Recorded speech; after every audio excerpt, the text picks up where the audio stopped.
Hi, good evening. Thanks for joining us. So my name is Tom Rothmann. I'm a principal city planner with the Department of City Planning, and I'm joined with Lee Einsweiler right here. Lee? My name is Lee Einsweiler with Code Studio out of Austin, Texas. We're the lead consultant for the recode project. So we're going to dive right into this project and give everybody an update on what we've been talking about around the city through our regional forums. So what is Recode LA and why should you be interested in it? This is an opportunity for the city to update and align its zoning code with our collective aspirations that are expressed in our adopted plans. Oh, sorry. There you are. Sorry about that. So I just want to make it clear what the distinction really is between our vision for the city and the tools we use to implement those visions. So our vision is seen through all of our adopted plans that we've engaged the community with over the decades. We have plans, we have the general plan, we've got community plans, and we have specific plans. And all of those plans talk about policies and the implementation strategies needed to get to these visions. These plans also include our land use and our zoning maps. Those are the plans. How do we get there also through our implementation tools is done by our zoning code. The zoning code is policies, actually regulations, and they consist of the implementation tools for these adopted plans. It contains regulations that controls development for the use of buildings, the form of buildings, and the intensity, the size, the density of buildings. So why are we here again is because our zoning code we comprehensively revised for the first and last time in 1946 when the city of Los Angeles was a much different place. These zoning regulations, we've been adding to them over the years, but we haven't comprehensively revised it, so the system for zoning is still the same as it was back in the 40s, back when we were leaving World War II. So what are we trying to do here? The zoning code is a very complicated document because what it's had to do over the years is that it's had to accomplish multiple aspirations. So we recognize that the city is made up of unique neighborhoods with a variety of needs, that there are plan policies that address issues that differ neighborhood by neighborhood. We still have just one guiding document that is fairly inflexible. What we've had to do over the years is create a variety of supplemental zoning tools, and these have evolved over the years, and I'm going to get into that in a little while, but we just want to make it clear that we are one code for very different parts of the city. So what is the problem with this? On the map on the right, it shows this, obviously a map of the city of LA, and what it's illustrating is that more than 2/3 of the property in this city are regulated by multiple requirements that are layered on top of the base zoning. And these multiple combinations of layers make it very difficult for the average person and for developers and neighbors and interested parties to understand what the rules really are for development and the use of property. Again, so these regulations also are scattered throughout the code and are also in other places, not just in the code. And it's very difficult for users to navigate this. And our approach to zoning today has been pretty reactive instead of proactive. We've addressed issues as they come along. We've done it in an ad hoc, piecemeal, and incremental fashion. And our zoning solutions to problems in one area often create new problems in others. The city is not a one-size-fits-all, but we have been treating it that way. Also, a lot of our projects that we want to see get through that are complying with our zoning policies can often sometimes be time-consuming and sometimes contentious because they don't strictly go to the zoning code's regulations. Lastly, this very complicated zoning system hinders our ability to implement our adopted plans effectively. So why are we here today? And we're going to talk specifically about the recode project, and we're going to talk about what the issues are with the current code and what we want to see with a new code for a new 21st century Los Angeles. And what have we done, and where have we been since we started this project back in 2013? A brief overview. We've engaged the community all along since 2013 on this very interesting and exciting project. We have a zoning advisory committee made up of 21 invested and concerned citizens of the city of Los Angeles. They meet once a month in City Hall, and they hear our latest policies and our latest objectives for the recode effort. We also have a technical advisory committee made up of internal city department stakeholders to ensure that our plans for recode are consistent with other city policies. Back in 2013, when we began this process, we really went out to the neighborhoods. We engaged a variety of constituents, and we held 6 listening sessions throughout July and August of 2013. We had over 400 participants. Each provided a unique perspective and identified positive and negative aspects of the current zoning system. We used all the feedback we got from those hearings and listening sessions to prepare what we call our zoning code evaluation report. These 8 chapters on the right-hand side represent the 8 chapters in our code evaluation that's available on the recode.la website. This was finalized in 2014, our vision for a 21st century Los Angeles zoning code. And we had this document approved by not only our City Planning Commission, but the full City Council. It outlines the core values and the strategies for our project, and it guides the development of our new zoning code. It's a very important document that we go back to time and again when we are grappling with new issues. We want to make sure we are consistent with our visions back in 2013 and 2014. So where have we been? So I'm talking about the code evaluation so far. So we held public forums until we finished our code evaluation in 2014. After that was approved, we moved quickly to begin work on our web code, which will provide a very tailored and customized web code experience for users of the zoning code. We've also been working on our code approach, which is a new system for zoning in the city of LA, which will be the crux of our presentation tonight. We've also been working on a downtown code specifically for our 2 community plans of downtown. And we've also been working on residential zones to accommodate all of the single family issues that have popped up over the last year or so. And lastly, we're working at updating all of our processes and procedures that are listed in the code. And all of these items are going to be discussed in detail tonight. What are we going to talk about generally? We're going to go, why are we here? We're going to talk specifically about what recode is in depth. We're going to talk about why the new zoning code will be easier to use for stakeholders and developers, and how it will be more visual and provide greater consistency and predictability. We're going to talk about downtown.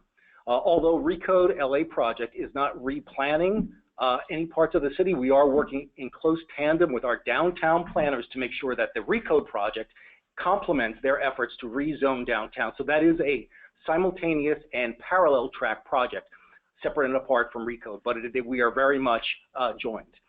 We're also going to talk about neighborhood character and our ideas for providing a better spectrum of new single-family zones that will provide more tools to preserve and promote neighborhood character. And lastly, we're going to find out how we get there. How do we get this zoning code accomplished? So how is it going to be easier to use? How is it going to help us be better organized and more visual? I'm going to dive right in right now to what our current zoning system is, and then I'm going to leave it to Lee to talk about what our proposals are for the future. So here is a very good example of what you might find if you look up a zone for a particular piece of property. This is an existing zone made up of 2 or more districts, and every zone in the city does have that zone class. In this example, it's called C2, and we have a height district, -1 in this case. So every piece of property has at least those 2 components that provide your zoning. There are also additional things that the city has had to add over the years to accommodate what the zoning code does not provide. And these current zoning regulations better tune the uses and the form of what is allowed to be regulated on that site. So that example, that Q, C2-1, D-CDO, what we've done here for you is we've really broken it down to show you where you have to look to figure out what the development regulations really are for this actual piece of property. So in this case, we have a C2 zone, and many people say, what's your zone? Well, it's C2. So, okay, well, I'm going to look up in the zoning code, what does C2 say? So there, in this example, under zone class is what you would look up. The zone class of the C2 would tell you what that commercial zone would allow as a permitted use. We allow a variety of permitted uses, stores, and shops of different kinds. It also would give you your regulations for setbacks and your lot standards, basically the placement of a project on a particular piece of property. The -1 would be your height district. And in this case, that would talk about the floor area ratio and the height of a building. So you would get the general parameters of what you're allowed to do in that zone by looking in those 2 places. You also have to look in a variety of other sections of the LAMC or the zoning code to find out more detailed information. So under one section of the code, you'd look up the general provisions. You'd find out what your parking requirements are, what your open space requirements are, what your requirement and regulations are for walls and fences. You'd also have to look into another section of the zoning code to find out if you had missed something or if we had an exception for something that relates to that piece of property. There's also another section talking about the conditional uses that are allowed on a C2 zone site. We also have a section of the code that talks about the dedication and improvement of public rights-of-way. And lastly, there's a section that talks particularly about signs. So in those areas of the zoning code, you would have to know which ones to look in, and I would recommend you look in all to make sure you dot all your I's. You have to look in all these places. There are also other places you're going to have to look. So I've just covered in those 3 boxes what your C2-1 means. In this case, you've got a whole bunch of other letters and numbering that you're not sure what they mean until you look in other documents. So that Q is a qualified condition that further regulates the uses that are allowed on that site, uses that might not have been prescribed in the general classification for the commercial zone. An example we use quite often is the C2 is a very broad category that allows a variety of commercial uses. One of those commercial uses is auto repair. Lots of neighborhoods don't want auto repair as part of their general commercial standards. We often put that as a Q condition. So all C2 is allowed except for auto repair. That's one thing. We also have development limitations and supplemental use districts. I'm not going to go into all of the various details of all of these documents. All I have to say is that it's you get the point that it's a little complicated and you've got to look in a variety of places and you really have to check and do your homework. It also makes development quite costly in the city, and most people have to hire outside consultants to do the field work. So what are the current challenges of this problem and where are we going? So the current challenges I pretty much have covered, but the zoning code today is based on dated assumptions. We've been using patches, and I talked about those, these overlay districts and these supplemental use districts to compensate for lack of better tools. And it's very important that this is not accessible to the general public. Some of these documents may be in the zoning code that is accessible, but other documents are scattered in different types of places. So we want to make sure that our new zoning system is available to everybody. You can type in an address and find out what the zone really is and what does that mean to you and to your neighbors. So our goals for the new code is to equip the new system with tools to implement our community visions, all in one document, not scattered in different places, make it adaptable to current and future policy needs, making it a comprehensive and the singular source for zoning regulations is very important, because right now we don't have a singular source for zoning regulations. They are in different places. They're scattered in the zoning code in and of itself, yet alone these other places. And we also want to make it visual and easier to understand. Right now the zoning code is made up of a lot of text, and it's a challenge just getting through the stuff that is available, let alone the stuff that is not. So after this, I'm going to turn it over to Lee, and he's going to talk about the vision we have for making this easier for you. I want to talk a little bit about the proposed zoning system. It consists of a series of components to the zone that can be mixed and matched. The first is the context of the area, kind of sets the general character that we're expecting. The building form is the next component, and we have separated that form from the frontage itself, the relationship to the street that you might find, and again separated the form and the frontage, that built thing, from the uses and the activities that can go on inside it. So all of those components make up our zoning string, and I'll offer you an example here of each of the pieces. So in general, the context is acknowledging that the city actually has a variety of different types of neighborhoods, whether it's components of the downtown or different flavors of single family throughout the city. There are a variety of kinds of places. And so that first letter, U, that's shown on the right, highlighted there, stands for urban in this case, and identifies the overarching character of this portion of the community. The next portion is the form district itself. And here we are identifying the allowed building envelopes for buildings. So the 4 sets of things are lot criteria, the placement of the building, the bulk and mass of the building, and the activation. Each of those makes up the components of the form district. In addition, there's an option to add a frontage. A frontage would look something like this, where we've shown a shopfront example with high transparency, lots of windows and doors. It regulates the minimum story height for the ground floor. It regulates the pedestrian access and which building elements may be used here. For example, am I allowed to have canopy here? Can I have a raised stoop? All of those questions can be answered within the frontage. The use district is the final component of the proposed zoning system. And here it's important to note that this last piece will be a foreshortened version of the way the system works today.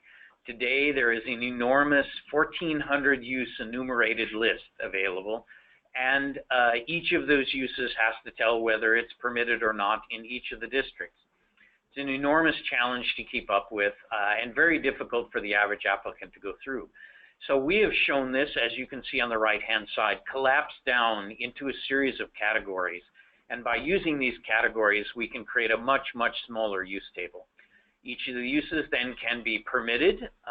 It can be limited, meaning subject to additional standards.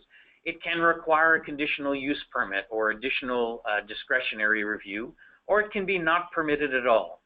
But the intent overall is to provide clear use definitions and standards, and to shorten, by collapsing down into these categories, the number of uses we're dealing with in the code. In general, we're working toward greater consistency and predictability, and one of the ways that we're working on doing that is by improving the processes and procedures. One of the key things in regard to the existing processes is just to simply pull all of the rules for procedures into a single article in the new code, one place for all of the rules for all of the types of procedures. Now today, we have about 114 different procedures, and that was reduced a few years back from an even higher number. And yet many, many, many of these procedures and processes follow the exact same workflow. The exact same steps are taken, the same bodies, etc. So again, we have used the notion of streamlining to collapse these down to what we believe can be 33 total processes. We've not eliminated any of the processes at all, but simply consolidated those that have the same workflow. We're proposing to build a new chapter then which contains clear, concise text and flowcharts that help people understand these workflows. Another idea for easier to use is that we're going to customize the code experience. Today, if you need to open up the code, theoretically you have to look at all 500 pages of the document, or however many there happen to be in the current version. And if you were to try to look at that on your phone or some other web-enabled device, you would probably drive yourself crazy moving through all of the pages. So we're offering up a new interface, a new opportunity to view the zoning code by browsing it, but also to create a summary version for how the code actually affects your specific property. And you'll be able to type in an address for a property you're interested in and create a much foreshortened version of the zoning code that only has those components that relate to that specific property. So the districts that have nothing to do with that property are not included. Other standards or rules of the code will not be included if they don't apply to your property. So the ability to provide this kind of a thing on a phone, on a tablet, on your desktop PC, on your laptop, will be a substantial improvement in the way that we're all able to use the code. We're also focused on creating a strong core. The downtown planners at the city are working on a new vision for the downtown. The Central City and Central City North plans are getting their community plan updates. And in the process of preparing the DTLA 2040 plan, we're working from all of the existing policy that's been developed over a number of years, community input that has been provided, decades of policy thinking that has made the downtown the new, much livelier place that it is today.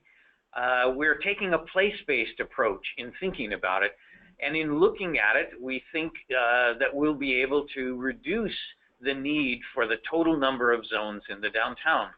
Looking at the existing zoning, there are 129 flavors of zoning in the downtown when you start to combine all the various overlays with the base zones and the height classes that Tom was describing earlier. When we combine those ideas with a revised physical conditions analysis, we get some ideas about what the new community plan should talk about. And in fact, the new downtown code can be more carefully tailored to implement new community plan policies. We think there is only a need for 26 separate form districts and 20 use districts.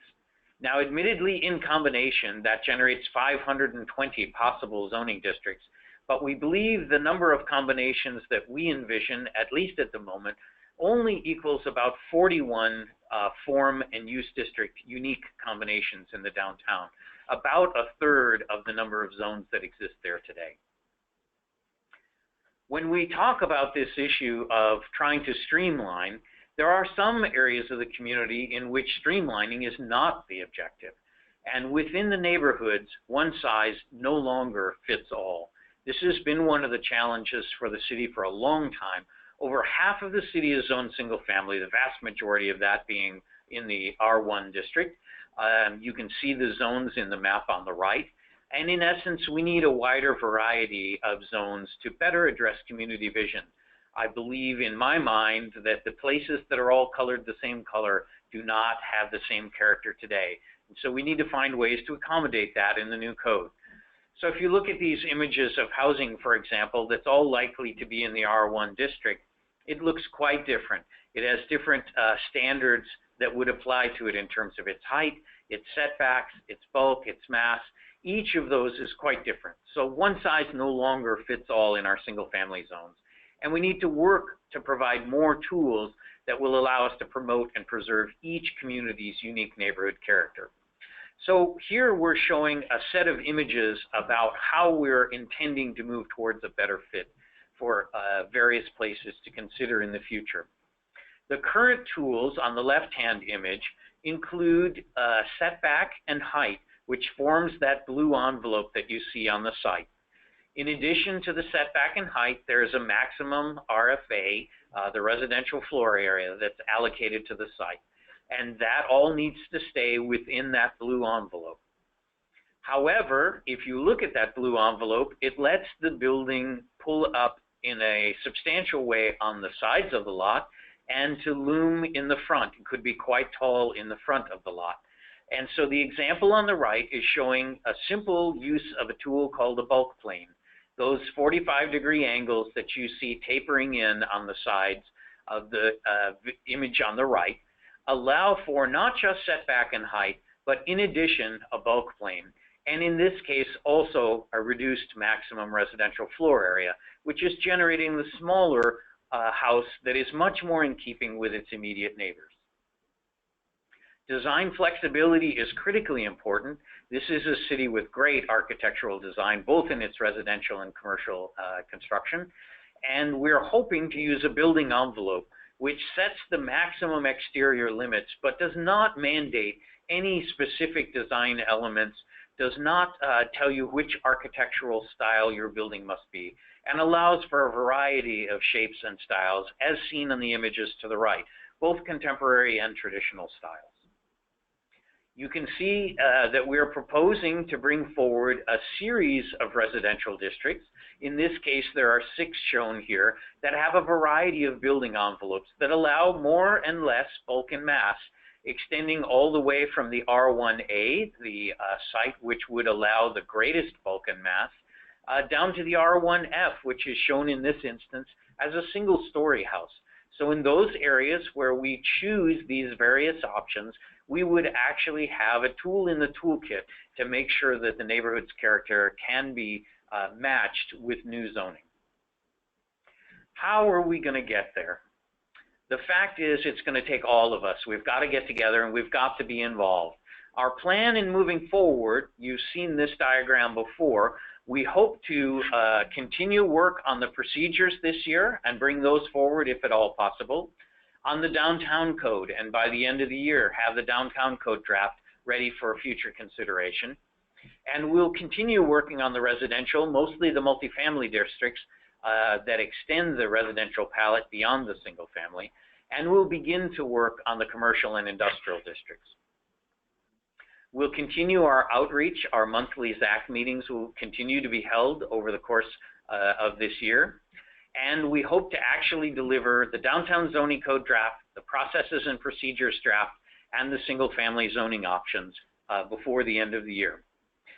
And with that, we'd be glad to take any questions that you had for either Tom or I. We're hoping that you've got some, and we encourage you to type those questions into that little questions box, and send them along. Our moderator will pass them on to us, and we'll be responding both live on the air here, and we'll be responding to some of your questions via the planners who are working in the back room to respond to your questions as well. So feel free to send on some questions to us if you've got them. In the meantime, Tom, why don't you answer one of our softballs? Sure, we have some questions prepared just because we've been hearing a lot at our real forums, and before we get to the questions through the virtual forum, we thought we'd talk about some of the more popular questions we received during our outreach efforts. So one of the biggest questions we get a lot is, are we rezoning through Recode LA? And is this going to change the neighborhood? Well, the quick answer is no, it's not. That the Recode LA project is creating tools to implement the existing and future planning visions, but the new zones have to be mapped through a community planning process. As I said earlier, our department's looking at rezoning the community plans in downtown. Those are two community plans, Central City and Central City North. So those are being rezoned as we speak through our community planning efforts. Right now, the Recode LA is not working on any of the community plans. So Catherine Rand has provided us a question asking, how would HPOZs and historic buildings be taken into consideration in this new code format? Great question. Tom, you want to take a stab at that, or you want to leave that one to me? I'll take a stab at that. So how would the HPOZs and historic buildings be taken into consideration in the new code format? Well, we are going to accommodate the HPOZ zones, the single-family zones, as we remap the city, but this is not proposing to replace or get rid of or modify any of our historic preservation overlay zones. Those seem to be a very well-respected and well-regarded tool, and we have no plans on changing our HPOZ regulations. We are talking about extending the toolkit a little bit, about the possibility of providing for neighborhood conservation zones, which many might consider to be historic preservation light, an option in which specific standards could be adopted for a neighborhood that would not require the same complex certificate of appropriateness required in the HPOZs today, but would still give us another level of control in specific neighborhoods that needed it. So we do hope to expand the toolkit as well. So one of the things that people have asked us a number of times throughout the course of the process, you heard Tom suggest that we are not remapping the entire city or rezoning it at this time, that in fact that will happen through the community plan process. And there are a couple of questions that people often ask about that. If I have a specific plan today, many people ask, what happens to that? And the fact of the matter is we fully intend to leave all of the existing specific plans in place, and there will be no changes to those. Where they reference the current zoning code, for example, for a procedure or some other kind of standard, that procedure or standard might change, but we will simply update the pointer that's located in the specific plan to make sure it's pointing to the new piece in the new code. So fundamentally, in specific plan areas, there will be no substantial change. Another question we get quite often is, well, I've seen a lot of pictures of tall buildings in some of your outreach efforts, and that's because our downtown community planners have been with us all along the way, and downtown is filled with tall buildings, and we have plans for continuing that in downtown. So that we get asked, well, hey, will Recode LA increase density in my neighborhood? And well, for those who don't know what density really means, it refers to either the number of dwelling units allowed in the area or the allowable square footage allowed. And through the community planning process, the planners will work with the community members to select the most appropriate zones. But again, Recode LA is going to offer the options that are available today, just in a more clear and easily understandable format. Where the density goes is still going to be up to the community planners like it is today. So the Recode LA effort will not be increasing density anywhere. So Margaret Taylor has provided us with a question. How will variance procedures change? For example, what would be the process for a quality architectural design liked by the community, but that needs to vary from the new zoning model? So, Margaret, the answer to that is that the variance process will remain intact. It is a requirement of state law that we allow that option, that there be some relief available in the zoning code. Typically, the variance process is not used to approve higher quality designs. It's intended to provide relief where there is hardship.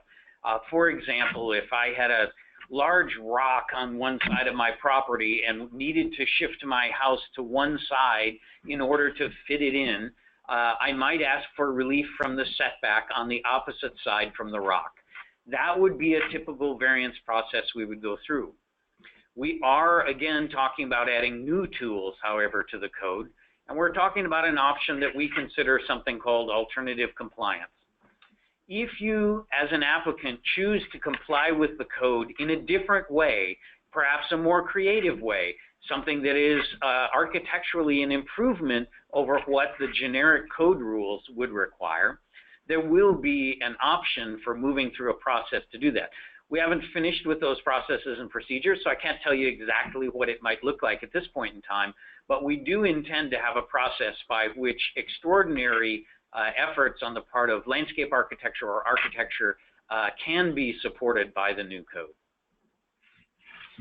Any other questions there? The next question we have is from Joan Ling. Hi, Joan. Will parking requirements be reduced for the new zones? Okay, well, great question. We hear that. That's another thing we hear about a lot. Are our parking requirements going to stay the same? This is really going to come, the parking will be modified based upon context, we're hoping. So for certain areas of the city where density is the acceptable plan, well, the parking requirements might be lower based upon context for a building that might look the same in a suburban context. So perhaps context will be the calibrator for parking requirements in addition to open space and other things like that. But parking will be calibrated on a more technical level as opposed to just sort of blanketing the city with the same parking requirements. So here's a good one for you, Tom. Don Hunt has asked, on R1, can you give an example of how the height district limits are implemented? Now, it's my impression that R1 doesn't use a height district. Is that right? Well, I think, no, they do have a height district. They're usually R1-1, which usually requires about a 33 or maybe a 36-foot height limit, depending on hillside or flats. So that is a mandate. Right now, our code does have that. So you really are limited to a maximum of 36 feet, no matter where you are, for your single-family home. And so the new zones that we were talking about and that you saw the images of in the show are options which would have a variety of different height limits and would replace that model. The height district is a concept that would be gone, and you would actually choose a zoning district which had its height district built into it. Laura Kaiser has asked, how can we curb the mansionization of our community now during this process and once the community planning process, I assume, is over? Right now there are two parallel efforts occurring. We are working on the overall code, which will be used by the community planners in the future. Those are the components that you saw in the show tonight. But in addition, there is a separate effort. Interim control ordinances, ICO ordinances are in place for a number of different neighborhoods in the city. And each of those is under consideration right now for the potential to use some of the new tools from the new toolkit. In addition, there is one more process that is ongoing, and that is the current revision to both the baseline mansionization, BMO, and the baseline hillside ordinance, BHO. So the BMO, BHO amendments are coming forward, I believe, as early as next week. Well, they're already out, Lee. They're on our website. Go to our website, the planning website, not the Recode LA website. You could see a draft of the baseline mansionization hillside ordinance, and we're going to be having 3 staff hearings around the city in May on this, and we propose to bring our citywide ordinance, the BMO, BHO, to the City Planning Commission on July 14th. So one of the other challenges we've heard a lot about is some people have worked very hard to craft their special conditions for a given site, whether it's the queue conditions, a CDO, or another mechanism. And people wonder what's going to happen to these as we move forward with the code. And the simple answer is we're going to try to retain very similar tools, which would be applied during the community planning process, but they will not be applied as conditions the way that they are today. In fact, for example, if a queue condition were added which restricted use, there would be a use district package already made and in the code that has that use taken out of it. You heard earlier Tom give the example of C2 without its automotive repair in it, for example. So we'll be able to craft a column in the use table that reflects that queue condition and that can be applied as the end designator on the code. In the same way, the rules of the CDO will mostly relate to things that would be in the frontage. And again, the frontage is an optional element which may or may not be used. So in the CDO areas, it's quite possible we'll be able to calibrate things in exactly the same way the CDO does today using our frontage options. So that'll be a new approach to tackling some of those ideas. Don Hunt has sent us another question. I'm going to pass this on to Tom.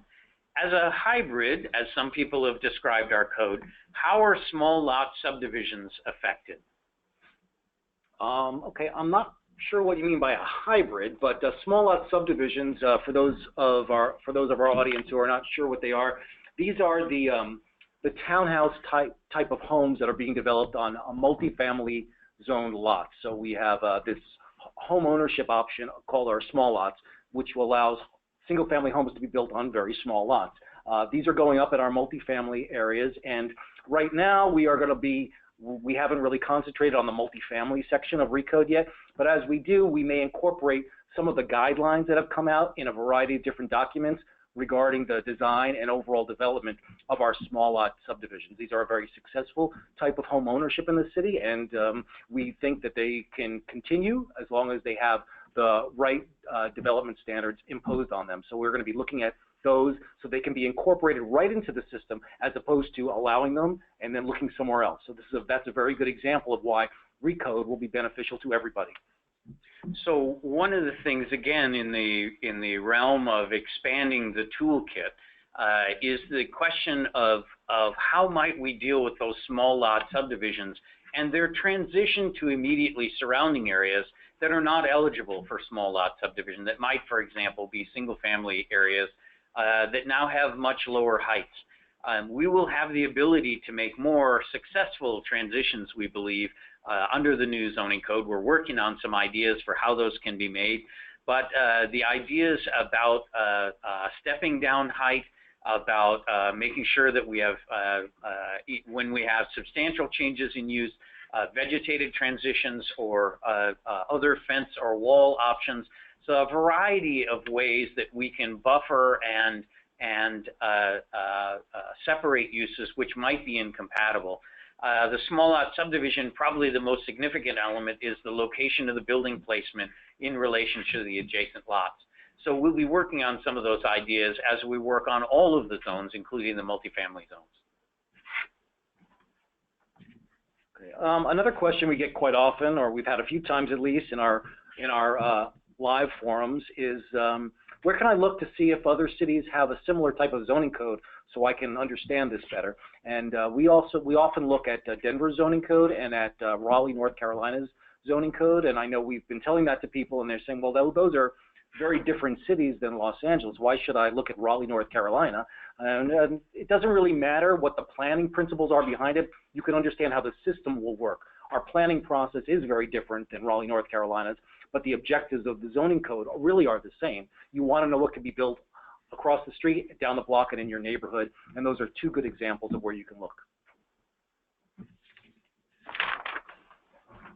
So I'm hoping you'll send in a few more questions out there. We're digging through our list here. I think that one of the most challenging questions for people lately has been the rate at which the city does its community planning. And the challenge then of implementing the new code if it relies on community planning to get the new zones on the ground. This is a continuing challenge that the planners face in terms of the scale and size of the city. It's an enormously large community all in one place, 35 separate community planning areas, and the cycle for getting the community plans done is quite long today. Clearly some things may have to change. Los Angeles has a new planning director. As an outsider, I'm allowed to say that I hold out a lot of hope for our ability to reform the comprehensive planning process as part of the recode process, in tandem with the recode process, and hopefully that will bring us options to get the new zoning on the ground more quickly over time. And another question we get quite often is, how can I provide my feedback and make sure that I'm heard and make sure that my input is incorporated into the final project? And well, the answer is you're doing it right now, so that's great. Thank you for joining us tonight. Stay involved. Keep up to date with our website, recode.la, and we're on Facebook and Twitter, so you can follow us there. And stop in at sometimes at our zoning advisory committee meetings in City Hall on the last Wednesday of every month. We post the agenda on our website, so they're open to the public, and it's really interesting conversations, even if you just want to hear what's going on or you want to hear some really smart people talk about planning in Los Angeles. So we've got a few new questions. From Joan Ling, will the new code be form-based? Will FAR and unit density still apply? So I would have to say that while form-based codes are certainly a hot current trend in the planning marketplace, typically they are not applied citywide. They are normally created after reviewing existing land use and building form on a lot-by-lot, block-by-block basis, something which is not possible in this effort. So in the fullest sense of the word, no, this will not be form-based. Do we anticipate we will get better urban form out of the new zoning code? Yes, we're quite hopeful that that will occur. Will FAR and unit density still apply? Yes, we expect those tools to be used. Perhaps not everywhere. It is possible that there will be locations in which we do not need those tools. But yes, for the most part, FAR and unit density will continue to be applied where they are today. There are some portions of the city that do not use unit density today and only use FAR, like the downtown area. So those will continue likely their current path. The next question we have from Margaret Taylor is, will old zoning be removed through this process, such as building lines and footprint for commercial and parking zoning patterns? Do you want to take this one? So I think there is a period of time, especially in the Valley, when zoning set very specific building footprints for shopping centers and very clearly established where the parking lot locations would be. That is not the intent of the new code to establish those details that way. If we need the building in a specific place, we want to use the rules of the code to put the building there, not the process of drawing a line on the map. Those lines on the map are making it difficult today to redevelop many of those centers. It's difficult to add additional space to the lots. It's difficult to modify the parking lots. So there are opportunities that are being missed because we went through in such a detailed way and established those once upon a time. So what we hope to do is take the intent of those rules, which was to move buildings away from adjacent neighbors and move the impacts of those buildings, light, glare, noise, etc., out to the street edge instead. If we're successful in that, then we hope that we'll be able to replace some of those building footprints that may exist there. If they're in specific plans, they'll be retained, but otherwise there is the hope that we might be able to replace them in the future. And I just want to remind people that questions are also being answered in the questions tab and not just on air. So if there are questions that we are unable to get to, feel free to add them into the questions tab, and our planners who are here with us tonight will answer you as quickly as they possibly can.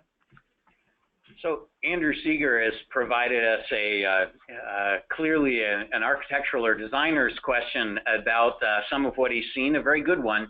How does the building envelope allow for flexibility in design? For example, allowing a percentage of a frontage to pierce the control plane. So we have discussed this issue substantially. For the most part, we are expecting that the envelope, which is in most cases 2 times or more of the allowed floor area, that the building will actually be fitted below the envelope. So there'll be no need to pierce that control plane, especially not with any habitable space. We have been talking about what are the options for other kinds of elements that might be involved in building a home, whether it's an uninhabited tower like on an original Victorian home, etc. So we are still working through that issue, and we're aware of it. I'm not certain that we have a final answer for you yet, Andrew, but keep on us and keep asking. The next question is from Stevie Ford. He's asking, has the extension of the trains affected the new zones, and more specifically, the areas around the new proposed stations? Well, yes, we are providing a variety of new zones. We have not gotten to the remainder of the citywide code, but we are looking at downtown right now, and we have a whole section of our department dedicated to transit neighborhood planning. So they are looking at what, and we're working with them, they're looking at what we could accommodate through recode that will help them effectuate what they want to see around the station. So obviously the stations, there's going to be a lot of activity there. We want to make sure that they're each addressed individually. So there's obviously some of these station areas are going to be very dense places where we want to see a lot of density going in and continue that way. Some of them are smaller neighborhoods that we don't want to see much change happening at all. So we're going to have different station neighborhood plans that are going to be done through the department, and the recode team will be working in tandem with them to make sure that the new zones accommodate those visions. Great question. So this is another good one from Susan Rocha. Oh, hi Susan, I know you. Are there any night meetings? And working people cannot attend day meetings. So I'm not sure if you're referring to the forums we've just had. Most of those forums were at night. We've had them on Wednesday evenings and Saturdays. So we tried to find the most accommodating times of the week to help people visit us and learn more about recode. If you're referring to our zoning advisory committee meetings, those are always at night. They start at 6 p.m. on the last Wednesday of every month. So they're always open to the public, so come to them. So we do try to have as many night meetings as possible. Now, Catherine Rand asked a clarifying question. She says, just to be clear, will you be assessing the entire city or only certain neighborhoods? So in an attempt to be clear back, anywhere where there is currently community planning going on is an opportunity to put new zoning on the ground. And the city council adopted ICO neighborhoods are areas where new zoning could be applied as part of the ICO process. That process is in the works right now and is slated to wrap up by next March. So the first round of those ICO neighborhoods will be looking at new zoning tools sometime before next March. But yes, it is only a portion of the city right now that is eligible to use new tools from the new kit.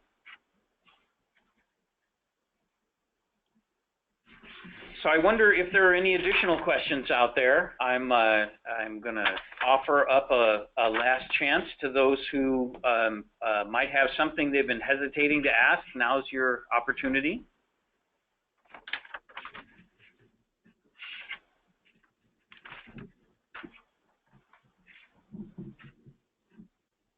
Hearing none, I believe we'll finish our virtual forum a little bit early tonight.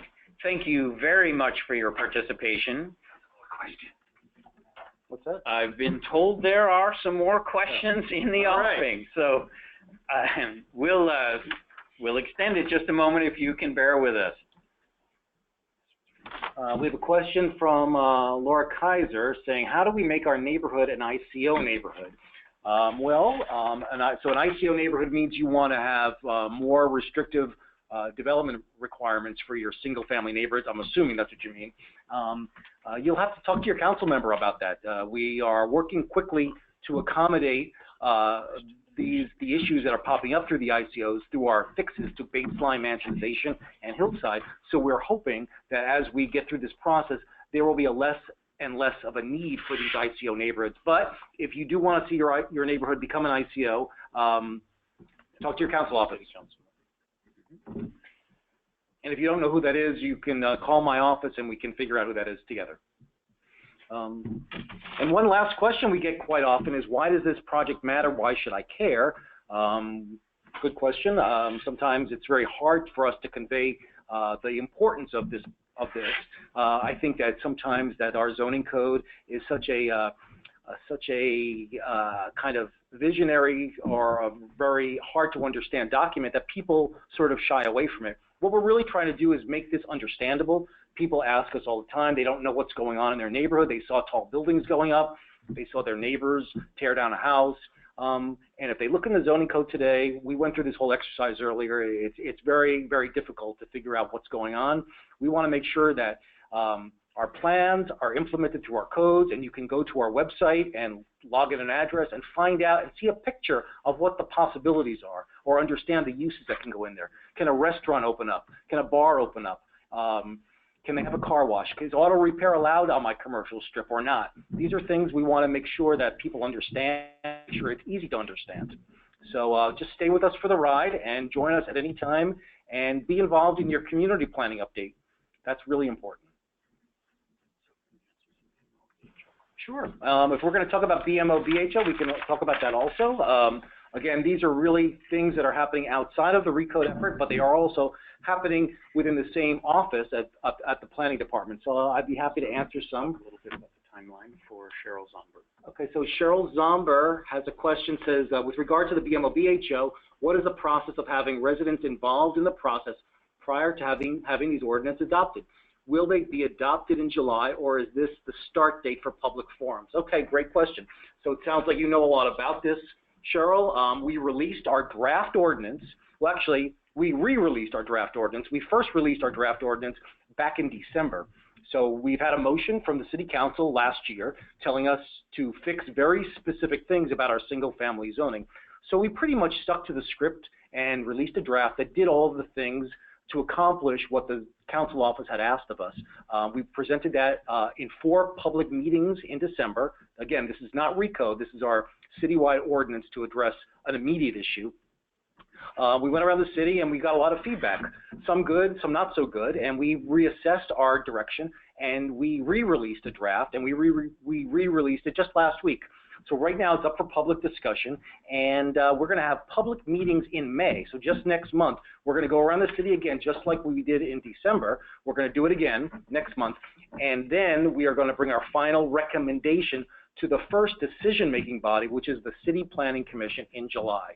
They're going to look at it and approve it or not approve it, but if they approve it that day, then it goes on to the Planning and Land Use Committee of Council, and then finally to Council. So the July 14th date that you had asked about is not the beginning, it's not the end, it's kind of the middle, and it could get approved very shortly after that if it's a priority for our City Council. So that's really something to stay on top of. Isn't it true, another question here we're getting from Cheryl, isn't it true that the BMO BHO is increasing the quantity of grading that are exported and imported? Well, it's complicated for our hillside. Right now, we exempt all of the grading that is right below your house. So we kind of have an unlimited amount of export that we allow for the grading below the footprint of the house. So right now, we want to cap that and add it to our general grading permits. So we are not increasing it, we are really decreasing it. And there's another one? Mm-hmm. Another question from Maria Fisk. Oh, hi Maria. There have been issues with second units recently. Will this item be part of the recode LA process? Well, it will be part of the process, but it's also happening a lot faster than this process is taking place. So what's happening right now is the courts have invalidated our sections of the zoning code that address secondary dwelling units. So at the moment, again, these are all things that are happening separate and apart from recode LA. We are not allowing applications to come in under court order for secondary dwelling units until we do get an ordinance passed citywide. And our draft ordinance was also released last week. So look that up on our website to find out the details. And I think we're going to be having a staff hearing on that on May 12th to talk about secondary dwelling units. But in addition to the ordinances that are happening, recode LA will accommodate secondary dwelling units in that building envelope that you saw earlier regarding single-family homes. So we're trying to make it a little understandable for everybody. If you can fit that secondary dwelling unit in that envelope, you're probably going to be good to go. Will affordable housing requirements be included in TOD zones? Well, I'm not sure yet. That's a great question, but we don't know how that's going to work. What's that?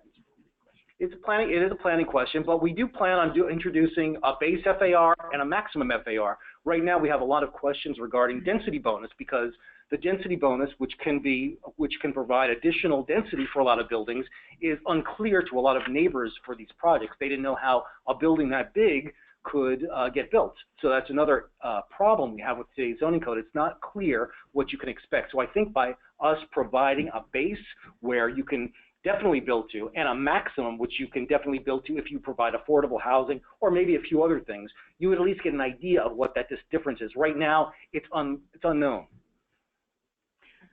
So Margaret Taylor offered us a question as a follow-up to her earlier one. Why can't the city adopt these planning tools through a general plan / zoning code action so the whole city could benefit at the same time? Or is it being done by community as they go through community plan updates? So this is a very good question. It's really that it is too complex to tackle the entire city at once. Most communities do work through this effort over a period of years, and it takes a planning process to figure out which zoning to apply to a given property.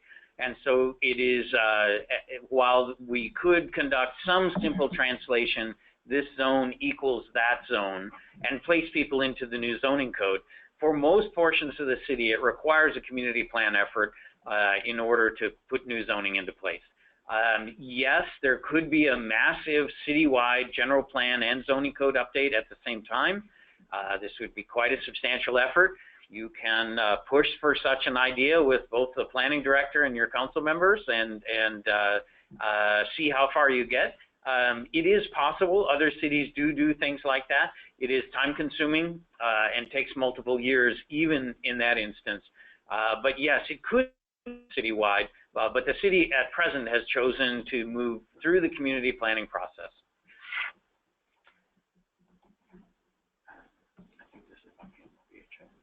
Another question from Christine Rose that asks, how can we find out the dates of these meetings? The dates of these meetings are on our website, not the Recode LA website. Again, BMO and BHO are on a separate track from Recode LA. But if you go to the planning department's website, planning.lacity.org, and on the top right-hand side, it talks about what's new, and you can type, you can look for the BMO BHO revised ordinance, and if you click on that, you'll get the first thing you'll see is a hearing notice. And I believe the dates are May 3rd or 4th and 10th and 16th, but I don't have them in front of me, but they're in May, and they cover the west side, South LA, the Valley, and downtown. So there should be one at least close to where you are. So Rosalie Unnington has asked us to elaborate on the notion of the neighborhood conservation zone and what would make a neighborhood qualify. There are a couple of ideas that we've been talking about. The first and foremost is that Survey LA has done an awful lot of work throughout the community on which areas may be eligible for full historic designation and which are considered planning areas worth considering, but probably not eligible for true historic district designation. So we may be able to glean information from Survey LA, which provides us with targets for whether neighborhood conservation is appropriate or not. In addition, it is important to note that the way these are typically set up, the elements you are asking for have to already exist in the neighborhood. So you can't, for example, be a neighborhood of 2-story homes today and ask for everybody who comes in new to be 1-story. You have to be in character and in keeping with those elements that you have today. So we'll be working on that idea with the folks who work on the HPOZs and trying to find a way to look at the kinds of communities they're asked to help through that process and see whether there is something short of the full HPOZ process that might be useful for them.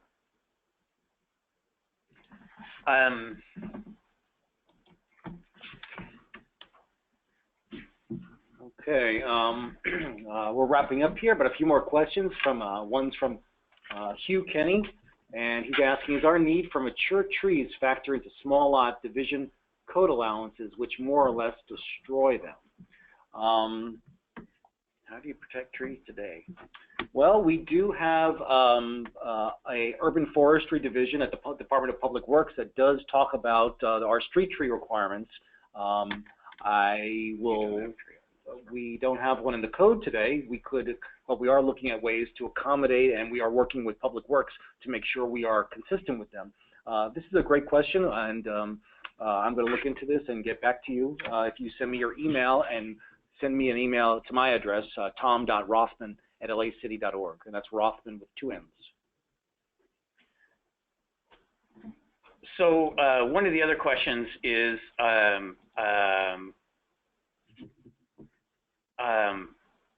how could the new code allow for neighborhoods to evolve over time?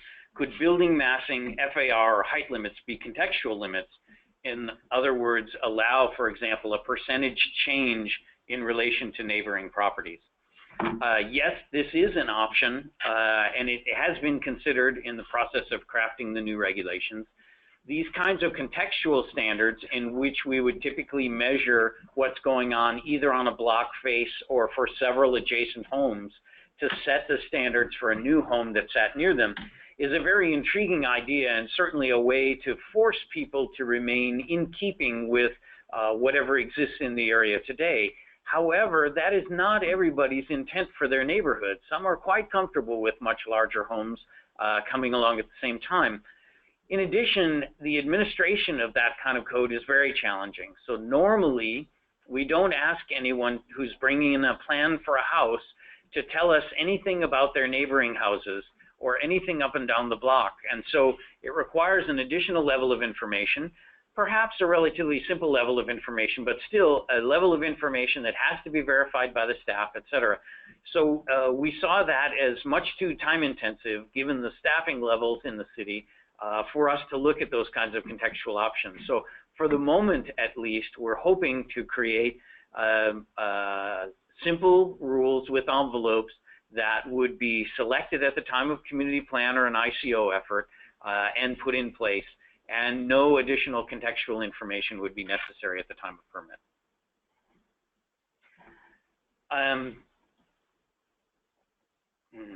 Wow, do we know about that? Cheryl Zomber's asking, thanks for the response. However, you missed one. Isn't it true that the new BHO is increasing the residential floor area based upon the slope analysis? I don't believe so. I don't have that document in front of me, but I can, yes, please contact Phyllis Nathanson at our planning department. She'll be in the office tomorrow. I don't believe that's accurate, but I can double check for you. So Phyllis Nathanson. And that's all the questions we've got for right now.